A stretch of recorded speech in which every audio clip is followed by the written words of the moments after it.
Acre जर शेती असेल की त्यांना शेती करायला पण परवडत नाही. त्यांनी त्या शेतीमध्ये काय करायचं असं म्हणजे घास वगैरे करून किंवा गजरा गवत वगैरे काही करून त्यांनी म्हणजे दुग्ध व्यवसायाची मदत घ्यायची. गावाकडे राहून गाई 2 गाई किंवा 4 गाईपासून सुरुवात करायची.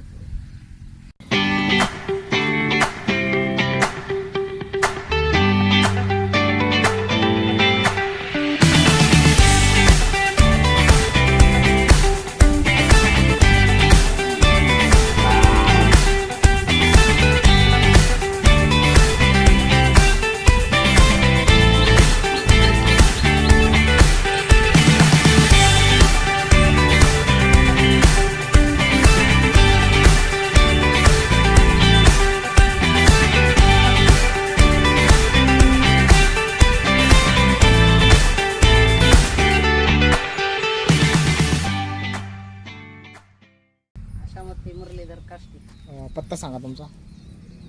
राहणार राजवाडी, तालुका शेलू शेलू, आणि जिल्हा जिल्हा परभणी. तुम्ही सुरुवातीला म्हणजे म्हशी वगैरे सांभाळत होता, म्हणजे म्हशीचा दूध व्यवसाय करत होता, त्यामध्ये काय अडचणी आल्या सुरुवातीला तुम्हाला? आम्हाला अडचणी काहीच नाही आल्या. हां पण आम्ही मशीद बी आम्हाला मस्त कमाई झाली. हां हां पण आम्हाला शेत घ्यायचं होतं, शेत कमी होतं हां हां आमच्याकडे. 1 एकर शेत होतं सुरुवातीला. हां मग आम्ही म्हशी पुन्हा काही दुसरी मदत करून पुन्हा आम्ही शेत घेतलं. हां हां मग पुन्हा म्हशी विकल्यावर पुन्हा मग शेतासाठी म्हशी विकल्या, पुन्हा गाई घेतली. हां मग गाईचं आम्हाला चांगलं वाटलं. दुधाला गाईचा भाव आहे, हां लेकरायला चांगलं असते दूध, म्हणून चांगले चांगले वरवे लागते, चांगले चांगले डॉक्टर लोक दूध घेते. हां 2 मुलं आहेत, 2 सुना. आमचे मालक आम्ही सगळे सोबतच शेती धंदा करतो. हां रोज आम्ही गडी गुडकी जर आले तर ते बाहेर गावचे लावतो, ते पळून जाते, ते काय टिकून राहत नाही. हां आम्ही स्वतःच करतो. हां काही अडचणी आल्या तरी आम्ही एकूण एकाला आम्ही सऱ्या निभून येतो. हां पुन्हा 7 लेकरं शाळा शिकायले एवढ्यावरच हां त्याची आम्ही सरी पुरवण करतो. हां फुलाचा याचा दुधाचा फुलाचा धंदा आमचा मस्त चालतो. म्हणजे दूध व्यवसाय बरोबर समजा आपलं फुलाचं पण आहे समजा. दोन्ही पण आम्ही करतो. हां तर आपलं दूध काय लिटर जातं समजा? आता सुरुवातीला आपल्याकडे म्हशी होत्या, म्हशी विकल्याच्या नंतर आपण गाई घेतला. हो. म्हणजे सुरुवातीला मग म्हशी विकण्याचं कारण फक्त याच्यामुळे की शेती घ्यायची होती, हां, मग म्हशी म्हणून विकल्या. विकल्या, आणि त्यानंतर गाई घेतल्या. तर मग आता बऱ्याचशा शेतकऱ्याचं असं म्हणणं आहे की गिर गाय आपण घेतल्याच्या नंतर त्याच्या एक तर दुधाला भाव आहे, पण म्हणजे ग्रामीण भागामध्ये ते घेत नाही. तर मग आपल्या ज्या गिर गाईचं जे दूध आहे ते आपण कुठे विकतो आणि त्याला काय भाव भेटतो? गिरगाईचं दूध आमचं शेलू ते चांगले चांगले लोक घेतात, लेकरासाठी चांगलं असते खायला. हां तूप पण चांगलं असतं. भाव काय भेटतो देशी गिर गाईचा दुधाला? 70 न भेटते. 70. 70. हो. आणि आपण म्हणजे आज जसं समजा हे झालं दुधासाठी, तर मग दुधाचं पण आपण काही बाय प्रोडक्ट वगैरे बनवतो की फक्त दूध आणि तूप दोनच विकतो? हा तूप पण विकत, दही विकत, काही पण विकते. हां सुरुवातीला आपण किती, 1 गाय घेतली होती का 2 गाय घेतल्या? आम्ही किती घेतल्या? सुरुवातीला 2 घेतल्या होत्या, 2च्या आता 20 झाल्या. 20. हा, 20 इतक्या गाई. हळूहळू म्हणजे किती वर्षाचा प्रवास आहे समजा 2 गायपासून तर 20 गायपर्यंतचा? हे 15 वर्षाचा. 15 वर्षाचा. सुरुवातीला मग तुम्हाला काही अडचणी येत गेल्या का की जसं की समजा बाकीचे शेतकऱ्याचे असे प्रॉब्लेम आहे की ते म्हणतात की गिरगाई म्हणजे लागवडीसाठी प्रॉब्लेम आहेत त्यांचा, किंवा मग त्या गाभण राहत नाही. तर मग असं काही तुम्हाला अडचणी आल्या का, किंवा मग अदर काही समजा तुम्हाला ज्या आल्या असतील त्या? अडचणी आल्या तरी प्रयत्न करता येतात ना. हां म्हणजे तुम्हाला काय अडचणी आल्या होत्या का? आमच्याकडे ते गोरे हे आहेत ना आमच्याकडे. हां म्हणजे आम्ही स्वतः सगळं करतो. हां बरोबर. अडचणी आम्ही आमच्या दूर करतो. अडचणीला मदत आम्हीच सगळी करतो. एकूण एकाला हां काही ना काहीतरी पण करतो आम्ही. हां बरोबर. आम्ही घाई भरत नाही समजा, असं हां. शेती भरत नाही आमचं. हां शेतीला धरून आम्ही सगळं करतो, म्हणून आमचं सर्व कुटुंब चांगलं चालतं. शेतीला. हां. आणि आता सुरुवातीला तुमच्याकडे फक्त 2च एकर शेती होती मी ऐकतो, हां, आणि 2च त्यानंतर 2 एकर पासून तुम्ही 20 एकरापर्यंतचा प्रवास तुमचा कसा राहिलेला आतापर्यंत? आमचा आम्ही केला चांगला, हळूहळू मस्त असा चांगला चलत राहिला. हा म्हणजे सुरुवातीला कमी इन्कम होतं, मग नंतर जास्त वाढत हां, गेलं. वाढत असं गेलं, हो. कशा प्रकारे झालं तुमचं म्हणजे? आमचं याच्यावरच झालं, दुधावर फुलावर धंदा करू करू झालं सगळं. आता बरेचसे शेतकरी असं म्हणत होते की सुरुवातीला तुम्ही म्हशीचं म्हणजे दूध व्यवसाय करत होते, त्यानंतर दूध व्यवसायामध्ये जसं की काय म्हणतात त्याला, पशुखाद्य महाग जातं आणि दुधाला भाव कमी आहे, तर परवडत नाही. त्यापूर्वी तुम्हाला म्हणजे करत होते ज्यावेळेस दूध व्यवसाय, त्यावेळेस तुम्हाला परवडत होतं का? होतं थोडा भाव कमी, डेअरीला जात होतं. पण तसंच आम्ही केलं, काही डेअरीला काही मग वरवे असे लागले आता. हा हां असं चारा झाला घरी, बरोबर. ऊस आहे, गजरा आहे, करावं लागते. केल्यावर आपल्याकडे सध्या 20 एकर शेती आहे. 20 एकर शेती 20 एकरामध्ये ऊस, गजरा, फुलं, कापूस, सोयाबीन. जनावरांसाठी म्हणजे चारा वगैरे कोणते चारा पिके लागवड केली गजरा. जाते? गजरा, ऊस जनावरांसाठी, घास पुन्हा घास असतं. आणि आता सुरुवातीला आता आपल्या इथे गोठ्यावरचं जे नियोजन सकाळी म्हणजे सकाळी किती वाजता सुरू होतं आणि संध्याकाळी किती वाजेपर्यंत चालतं ते दिवसभराचं नियोजन कशा प्रकारे असतं ते एकदा 2 मिनिटात तुम्ही सांगा. आम्ही सकाळी उठल्यापासून 7 वाजता उठतो. हां 7 वाजता. 7ला उठलं की आम्ही गायला पाणी गिनी पाजतो, हां धारा काढतो, हां मग ते पेंड हे चारतो, हां भरडा हे सगळा मिक्स हे चारतो. मग पुन्हा दूध टाकून आलं की पुन्हा मग 10 वाजता पुन्हा एकदा वैरण टाकतो, गजरा हे घास असं 2-2, 3-3 घंट्याला 2दा वैरण, दिवसभरात 2दा वैरण करतो. हां. दिवसभर म्हणजे गोड्यावरच काम करायला समजा आपल्या ताईच असतात. हो. हां तर आपला महिन्याभराचा म्हणजे जेवढा पण खर्च खाद्यासाठी जो खर्च लागतो तो खर्च वजा करून आपल्याला प्रॉफिट किती राहतं एका महिन्यातून किंवा वार्षिक किती राहतं? 30,000 रुपये उत्पन्न होतं, त्यात 15,000 खर्च होतोय, 15,000 होते. 15,000 म्हणजे अर्ध प्रॉफिट राहतं समजा. हो 15,000 झाले. आता दिवसभराचं नियोजन कसं असतं ते तुमच्या शब्दामध्ये 2 मिनिटात सांगा. काय सकाळी उठायचं, शेण काढायचं, जनावरला वैरण टाकायची. हां सकाळी किती 5 वाजता समजा. हो 5 वाजता उठायचं. हां त्याच्यानंतर वैरण टाकायची 9 वाजता. हो दूध वगैरे काढणं झाल्याच्या नंतर. दूध काढणं झाल्यानंतर हां त्यानंतर समजा पेंड काही मकाचा भरडा हां. ते चारतो त्याला. त्याच्यानंतर समजा म्हणजे हे सगळं 10 वाजेपर्यंत. हो तिथून पुढं मग 10 ते 5 पर्यंत कसं नियोजन असतं? काय म्हणतो दुपारून समजा जसं चारा संपला तसं. हो टाकी चालायचं.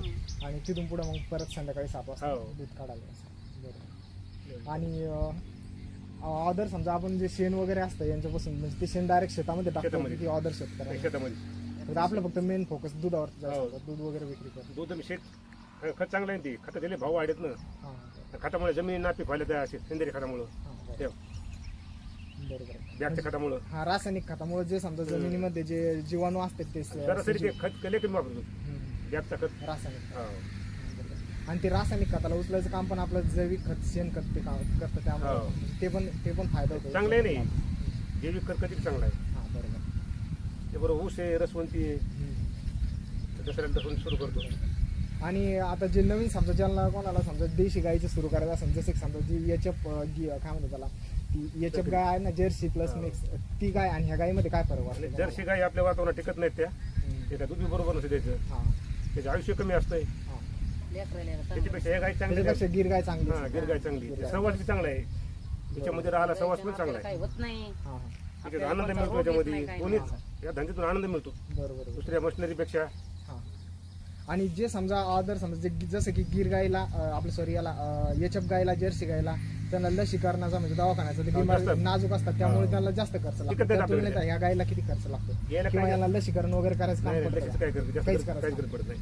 बरोबर. या ऊन असो पाऊस असो हां. तिथं बरोबर राहते त्याच्यापासून ते.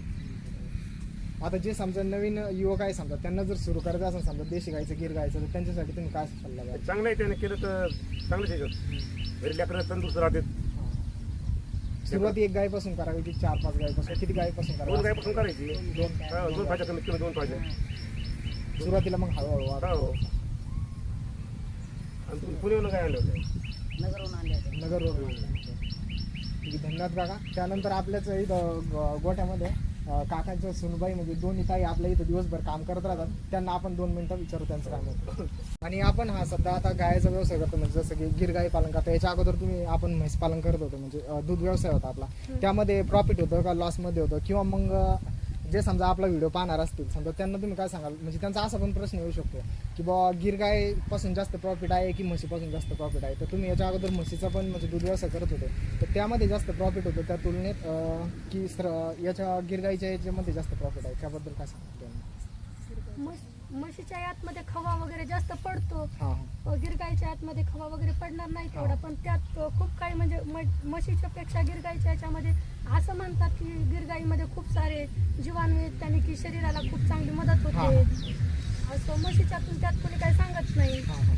पण म्हशीचं मग तुम्ही ज्यावेळेस करत होते त्यावेळेस म्हणजे बाय प्रोडक्ट वगैरे बनवत होते का म्हणजे जसं की समजा खवा तूप वगैरे किंवा मग ऑदर समजा काही तूप बनवत होत्या सासूबाई तूप बनवत होत्या. त्याची विक्री वगैरे करत असेल हो त्याच्यातून पण चांगलं प्रॉफिट मिळतो समजा. मिळत होते. म्हणजे समजा म्हशीचं पण व्यवस्थित होतं पण ते पण व्यवस्थित होतं पण त्यामुळं तुम्हाला शेती वगैरे घ्यायची होती त्यामुळे समजा ते विकावं लागतं. बरोबर आहे. सुरुवातीला समजा आता ते बंद केल्याच्या नंतर ज्यावेळेस तुम्ही गिरगाईचं सुरू केलं सुरुवातीला किती गायी होत्या आपल्याकडे? सुरुवातीला 2 गायी होत्या. 2 गायी होत्या. तर 2 गायी म्हणजे जवळपास त्या 2 गायीपासून आतापर्यंत किती वर्ष झाले सांभाळताना? 20 पर्यंत तुमचा प्रवास येऊन म्हणजे पोहोचलाय आतापर्यंत. सुरुवातीला तुमच्याकडे 2 गायी होत्या आज तुमच्याकडे 20 गायी आहेत. तर मग हा कालावधी म्हणजे किती वर्षाचा आहे म्हणजे 2 गायीपासून 20 गायीपर्यंत? 15 वर्षाचा. 15 वर्ष म्हणजे 15 वर्षापूर्वी तुमच्याकडे 2 गायी होत्या, आज 20 गायी आहे. तर मग सुरुवातीला तुम्ही 2 गायीपासून 20 गायीपर्यंतचा तुमचा प्रवास कसा राहिला? 2 मिनिटं आपल्या चॅनलवर तुम्ही सुरुवातीला 2 गायी होत्या. 2 गायी जेव्हा होत्या तेव्हा म्हणजे त्या सासऱ्यांनी 2 गायी आणल्या, नगरवरून आणल्या. त्याचं आम्ही संगोपन केलं. सगळे घरचे असल्यामुळे आम्हाला वैरण, आमची पूर्ण वैरण केली. आम्ही घरी घरचे शेत असल्यामुळे घरी पूर्ण वैरण वगैरे केली. आणि त्यातून म्हणजे गाईला परत हे झाल्याच्या नंतर गाईची वाढवा होत गेला. परत त्यांना बरं पडलं, त्यात गाईचं बरं वाटलं म्हणजे म्हणून प्रॉफिट राहत होतं समजा. हा, गाईचं बरं पडलं म्हणून त्यांनी परत गाई आणायच्या ठरवल्या. आणि मग परत गाई आणत असं काय घरच्या गाई आणि बाहेरून परत मागवल्या काही, अशा करून गाई जास्त झाल्या. बरोबर आहे, बरोबर आहे. आणि देशी गाईच्या दुधाला समजा आपल्या गिर गाईच्या दुधाला मागणी पण जास्त आहे म्हणजे याच्या गाईपेक्षा, कारण आपल्या गाईचं दूध 70 रुपये लिटर जात हो. आहे. साधारणतः एक गाय किती लिटर दूध देते एका टायमाला? आपली गिर गाय मला 4 4 लिटर म्हणजे 2 टायमाचं 8 लिटर. बरोबर आहे. आणि आपलं खाद्याचं नियोजन कसं असतं गायचं समजा त्यांना? म्हणजे खाद्य टाकायचं हे उत्पादन नाही हा हे आपलं खाद्य समजा त्यांना खुराक वगैरे कसं असतं का? पेंट ते भरडा सगळं मिक्स असतं. पेंट बारडा म्हणजे सगळं मिक्स करून देतात समजा. हा मिक्स पाणी टाकून त्याला हा, मस्त समजा 4 लिटर दूध देणारी गाय असली तर त्यांना म्हणजे किती द्यावं लागतं खाद्य एका टायमाला? 2 किलो एका टायमाला म्हणजे 2 टायमाचा 4 किलो.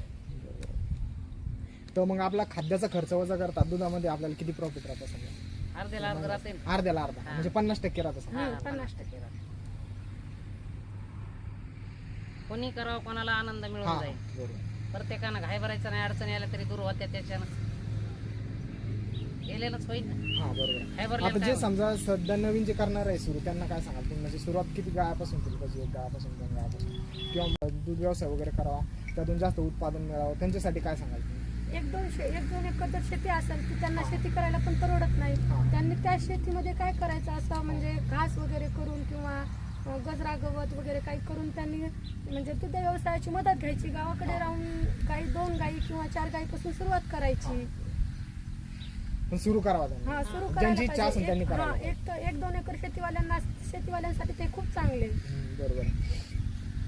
आणि ऑर्डर समजा आपले बस दूध व्यवसायाचंच आहे समजा ऑर्डर आपण जे शेण वगैरे आता सध्या आपण इकडे पाहू शकतो, तुम्ही साईडला ताई ना इकडं गांडूळ खताचं पण सुरू केलं होतं, ते स्टॉप केलं वाटतंय. तर त्याचं कारण काय? त्याबद्दल 2 मिनिटं सांगू शकाल ना? गांडूळ खत आम्ही पूर्ण याला टाकून घेतला. त्याच्यामुळे आता म्हणजे वल्ल आहे ना सगळं, पावसाच्याने वल्ल झाल्यामुळे त्यात काही हे झालं नाही. बरोबर. एवढं वल्ल याच्यात नाही जमत गांडूळ खत. बरं आता आणि शेवटचा प्रश्न आपला असा आहे की आपण म्हणजे चाऱ्याचं नियोजन वर्षभराचं कसं असतं समजा? म्हणजे आता की जसं की आपलं साईडला पाहिलं आपण तिथं एक वळी लागलेली कडबा. वळी लागलेली आहे कडबा, याचा ज्वारीचा आहे वाटतं. हा, तर ते ज्वारीच्या सीझन मध्ये ज्वारी वगैरे कलेक्ट करून ठेवता तुम्ही किंवा सोयाबीनचं असलं कुठं ते कलेक्ट करून सोयाबीनचा ठेवता. भुस्सा तर ते वर्षभराचं नियोजन कसं असतं समजा? आता झड लागलेली आहे, पावसाळा लागलेला आहे, तर ऑदर कुठं म्हणजे चरायला मोकळं तर तुम्ही सोडत नसाल, तर मग त्यांचं वर्षभराचं नियोजन चाऱ्याचं कसं असतं? वर्षभराच्या साठी त्यांचा चारा म्हणजे ज्या टायमिंगला ज्वारी वगैरे होऊन निघते त्या टायमिंगलाच कडबा घेऊन टाकतो.